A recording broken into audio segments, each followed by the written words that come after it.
Hello friends, आज हम transcription in eukaryote learn करेंगे। इससे पहले हमने प्रीवियस वीडियो में ट्रांसक्रिप्शन इन प्रोकैरियोट पढ़ रखा है।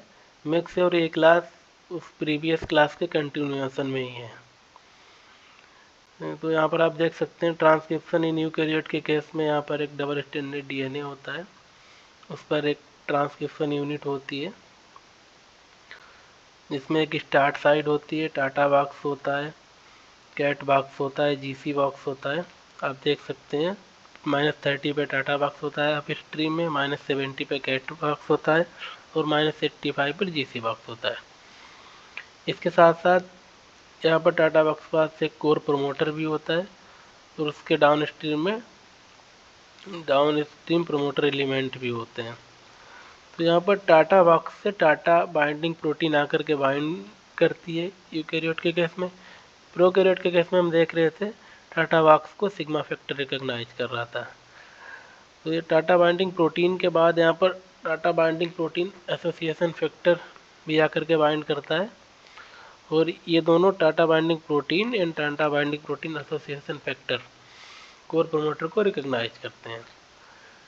इन दोनों के बाद यहाँ पर ट्रांसक्रिप्शन फैक्टर सेकेंड डी आता है, सेकेंड डी के बाद ए आता है, ए के बाद ट्रांसक्रिप्शन फैक्टर सेकेंड वी आता है और ए और बी दोनों स्टेबलाइज करते हैं interaction between transcription factor second D and DNA.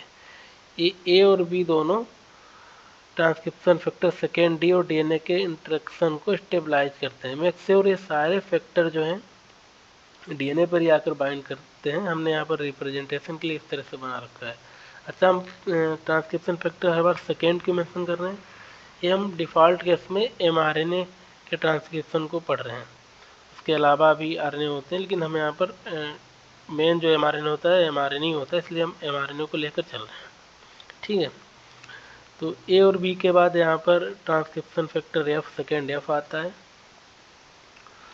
जो कि रिक्रूट करता है आरएनए पॉलीमरेज को और यहाँ पर एक क्लोज बाइनरी कॉम्प्लेक्स बन जाता है। बाइनरी कॉम्प्लेक्स मतलब डीएनए का और प्रोटीन का, क्योंकि एंजाइम फैक्टर आ रहे हैं ये प्रोटीन ही है। जब एफ आरएनए पॉलीमरेज सेकेंड को रिक्रूट कर देता है उसके बाद ट्रांसक्रिप्शन फैक्टर सेकेंड ही आता है। ई क्या करता है? ट्रांसक्रिप्शन फैक्टर सेकेंड एच को असिस्ट करता है। अभी ट्रांसक्रिप्शन फैक्टर सेकेंड एच क्या होता है? एच के पास तीन प्रॉपर्टी होती हैं, आप यहाँ ऊपर देख सकते हैं। पहली प्रॉपर्टी हेलिकेज की होती है जो ओपन बाइनरी कॉम्प्लेक्स बनाता है। दूसरी प्रॉपर्टी काइनेज की होती है जो फास्फेट ऐड करता है C terminal of RNA polymerase second. जो ये आरएनए पॉलीमरेज प्रमोटर से आके बाइंड किया है, इसके सी टर्मिनल पर काइनेज फास्फोराइलेशन करता है जिससे कि एबॉर्टिव इनिशिएशन होता है और उसके बाद एक स्टेबलाइज सिंथेसिस स्टार्ट हो जाती है। और ये फास्फोराइलेशन के साथ साथ जब मल्टीपल फास्फोराइलेशन हो जाता है तो यहाँ पर प्रोमोटर क्लियर हो जाता है और आरएनए पॉलीमरेज ईजिली मूव कर पाता है। उसके बाद जो ट्रांसक्रिप्शन फैक्टर सेकेंड एच है, इसका एक और भी काम होता है न्यूक्लियोटाइड एक्सचिएंज रिपेयर। ये रिपेयर का काम भी करता है। तो यहाँ तक हमने पढ़ लिया इसके बारे में। अब जैसे ही ये फास्फोराइलेशन होगा तो प्रमोटर क्लियर होगा और आरएनए पॉलीमरेज मूव करेगा आगे की तरफ। ये देखिए यहाँ दिया हुआ है, एबॉर्टिव इनिशिएशन हुआ, उसके बाद यहाँ पर आरएनए सिंथेसाइज होगा 8 से 9 न्यूक्लियोटाइड का, फिर से अटैच होगा, फिर डिस्टेबलाइज होगा, फिर से अटैच होगा, मतलब सिंथेसिस स्टार्ट होगी टूट जाएगी, फिर स्टार्ट होगी फिर टूट जाएगी, उसके बाद फाइनल सिंथेसिस होने लगेगी। उसी को यहाँ पर दिया हुआ है। प्रमोटर क्लियरेंस के बाद से इलांगेशन होगा और इलांगेशन के बाद प्रोसेस चलती रहेगी और एक टाइम बाद टर्मिनेशन हो जाएगा। इसी चीज़ को हमने एक बार फिर से यहाँ पर फ्लो डायग्राम में दे रखा है, आप देख सकते हैं। सबसे पहले डबल स्ट्रैंड डीएनए होगा, डबल स्ट्रैंड डीएनए से जो प्रमोटर का सीक्वेंस हो गया जिसमें टाटा बॉक्स और initiation sequence, TATA box initiation sequence जो है ना, ये डाउन स्ट्रीम प्रमोटर एलिमेंट होते हैं। यहाँ पर आई एन आर की जगह पर डाउन स्ट्रीम प्रमोटर एलिमेंट होना चाहिए था, आई गेस। देखते हैं आगे।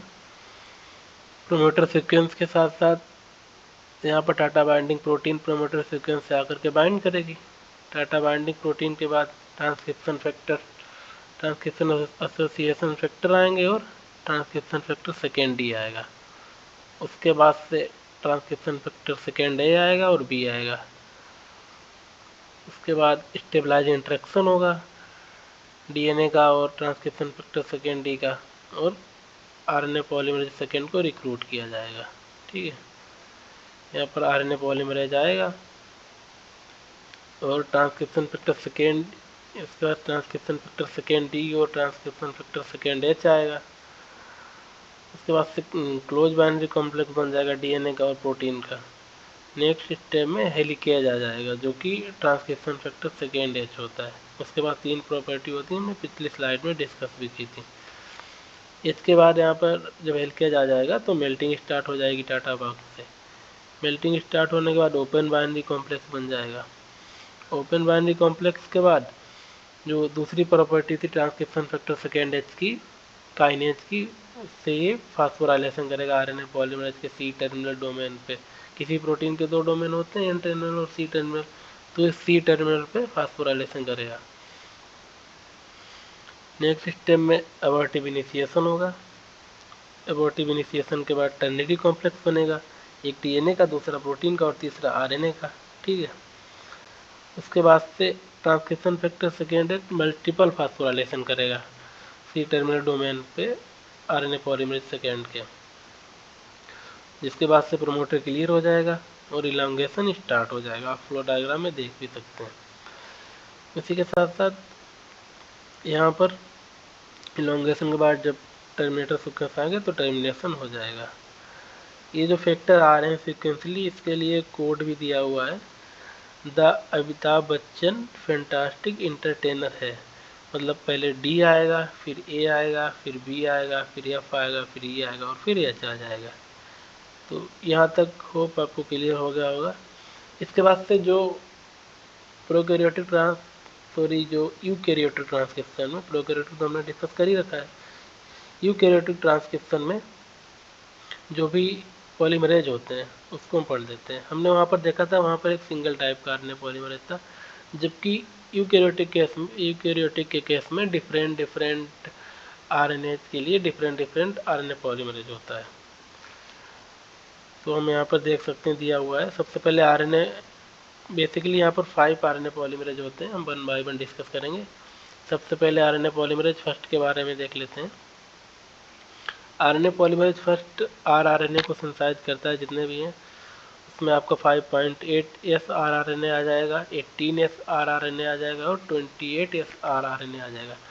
इसके अलावा एक 5s आरआरएनए भी होता है, वो दूसरा एंजाइम सिंथेसाइज करता है, हम आगे डिस्कस करेंगे। सेकेंड आरएनए पॉलीमरेज जो होता है वो मेनली एमआरएनए को ट्रांसक्राइब करता है, उसके अलावा एसएनआरएनए को सिंथेसाइज करता है, एक्सेप्ट U6। बेसिकली एसएनआरएनए 5 टाइप के होते हैं, U1, U2, U3 नहीं होता है, U4, U5 और U6। उसमें से U6 को छोड़कर सभी एसएनआरएनए को सिंथेसाइज करता है। लाइन सीक्वेंस को भी सिंथेसाइज करता है, एमआईआरएनए को करता है और एसआईआरएनए को करता है।